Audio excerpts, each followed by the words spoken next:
In the mist-shrouded town of Coldwater, a mysterious church stood by the river, its spire scraping the darkened sky like a finger accusing the heavens. St. Hallow's Church had become a beacon to the desperate, drawing in strangers with whispers of miracles. The locals avoided it, claiming the place was cursed, but curiosity and desperation often outweighed the quiet warnings in dark corners of Coldwater.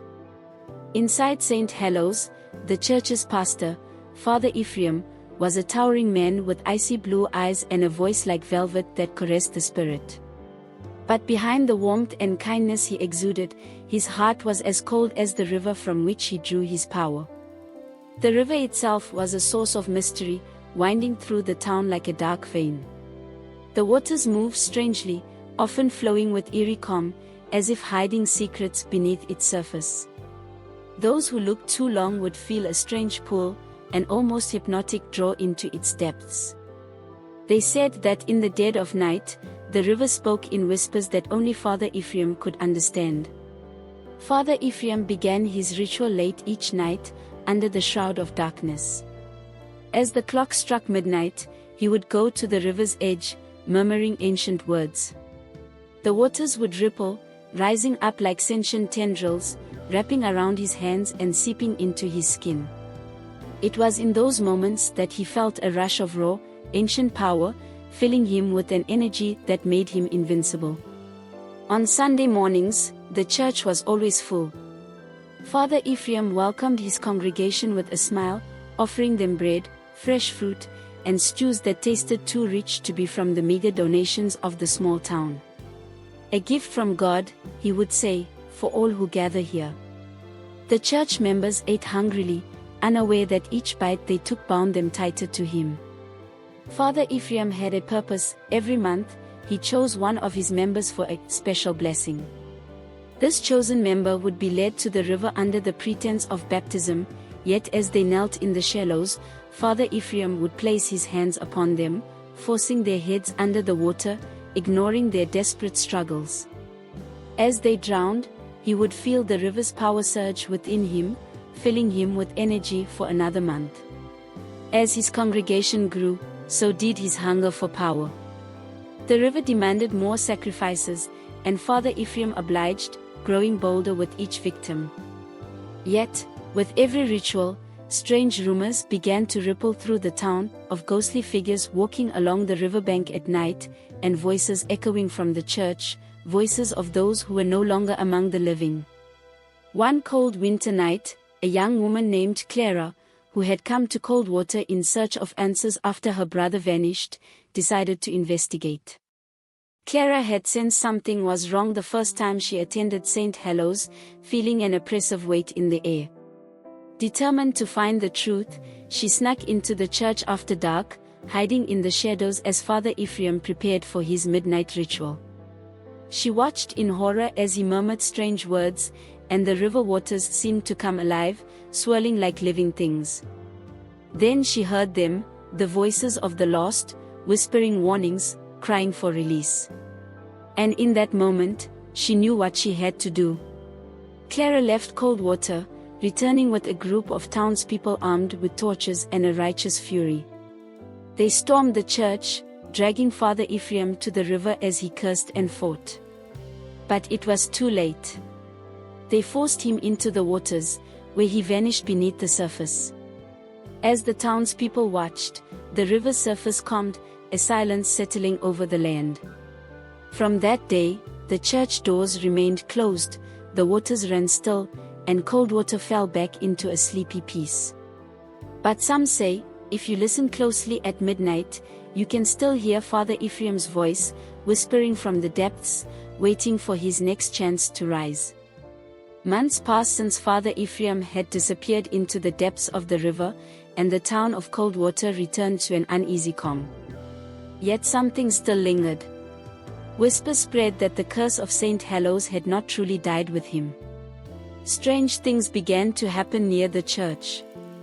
At night, the building groaned as if under an unbearable weight, and faint lights flickered through the stained glass windows, casting haunting patterns on the ground. The church was empty, yet a creeping dread seemed to hang over it like a shroud.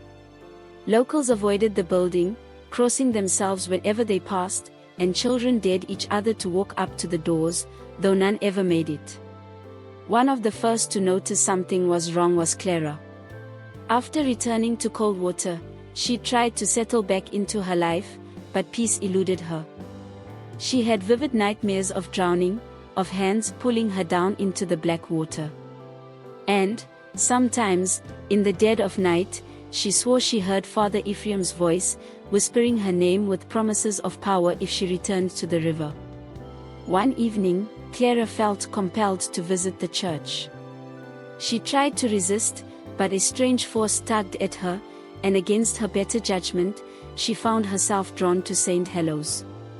The moment she stepped inside, the air grew thick, and the familiar scent of river mud filled her lungs. The church was as cold as the grave, and an oppressive silence pressed against her ears. Shadows danced in the corners of her vision, and she felt the eyes of those who had perished watching her. As she moved through the sanctuary, she heard whispers from every direction, the voices of Ephraim's victims, bound to the place by his dark magic. The voices warned her to leave, yet something compelled her forward. She approached the altar, and there, on the stone floor, she noticed a strange, dark stain, a remnant of one of Father Ephram's blessings. She felt a chill run through her as she realized the stain pulsed, as if alive. Then, from behind her, she heard a voice. "Clara," it murmured, soft and familiar.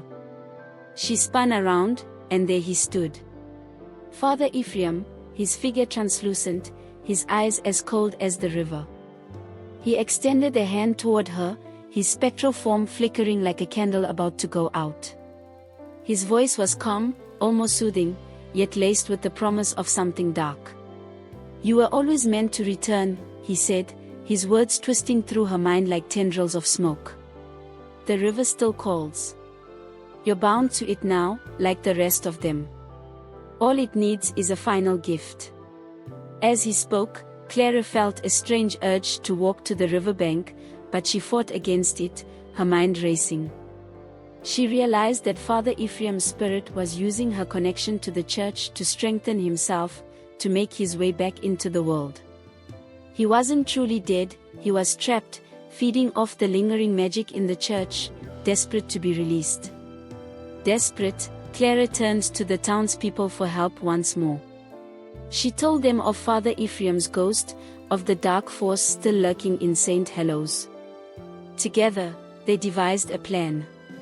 They would perform a ritual to sever Ephram's ties to the church and banish his spirit forever. That night, Clara and a small group gathered in St. Hallow's, armed with candles, salt, and symbols of protection.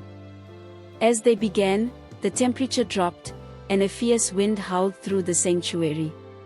Shadows writhed along the walls, twisting into grotesque forms, and Father Ephram's voice filled the room, an enraged, inhuman howl that shook the building. He fought against them, his spectral form emerging again, his icy eyes filled with fury. He lashed out, shattering candles and flinging the townspeople to the floor, but Clara held firm. Clara stepped forward, chanting the words of the ritual, her voice breaking through Ephram's rage. The dark stain on the floor pulsed one final time before fading into nothingness, and Ephram's form flickered, his grip on this world weakening. "You'll never be free of me," he spat, his voice a venomous whisper. "The river still has my power, and its hunger never dies. One day, you'll hear it calling." With one last word, Clara finished the ritual. Ephram's figure shattered like glass, dissipating into thin air, and the church fell silent. For the first time, the oppressive darkness lifted. The river outside seemed to sigh, as if releasing a held breath, and a calm settled over Coldwater. The next day, Clara left town, determined to leave Coldwater and the river behind. But as she walked away, she heard the faintest sound from the river, a whisper on the wind, carrying with it the promise of something ancient and patient. And though the river was calm, it would never truly be at rest. Years passed since Clara had last set foot in Coldwater. She thought she'd left that cursed town, St. Hallow's church, and Father Ephram's haunting presence behind forever. Yet, the nightmares persisted. Every night, she would wake up gasping for breath, feeling the weight of cold, murky water pressing down on her chest, and seeing Ephram's eyes glinting in the dark. Despite her distance from cold water, she could feel the pull of the river, its silent call seeping into her dreams and creeping into her thoughts, no matter how far she ran. One winter, the nightmares grew worse, so vivid they left her feeling drenched in icy water. And in these dreams, she saw people, strangers, being drawn to St. Hallow's. The old church had reopened, its lights flickering through the mist, and crowds once again filled the pews. But their faces were hollow, lifeless, as if they had been emptied of something essential. She sensed Ephram in every shadow, feeding on their devotion, growing stronger with each passing day. It wasn't long before Clara understood that her dreams were a warning. The darkness in St. Hallow's hadn't been banished, it was stirring once more. Reluctantly, Clara packed a bag and boarded a bus back to Coldwater. The small town looked the same as it always had, except now there was a new energy to it, a strange vibrancy that felt out of place. It was as if the river had seeped into the land itself, transforming the town into an extension of its eerie, quiet pool. Locals greeted her with vacant smiles, their eyes glazed over as though they were looking through her rather than at her. No one seemed to recognize her, and she realized with a chill that they likely didn't recognize themselves either. When she reached St. Hallow's, her heart sank.